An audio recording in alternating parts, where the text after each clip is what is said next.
voltage, amperage, gives you the amperage going to the blade only.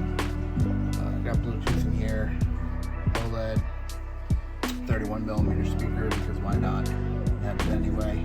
A couple of switches, power, USB-C. It'll charge. You can program it or do diagnostic directly if you've got it plugged into your computer. And gives you a nice amperage readout.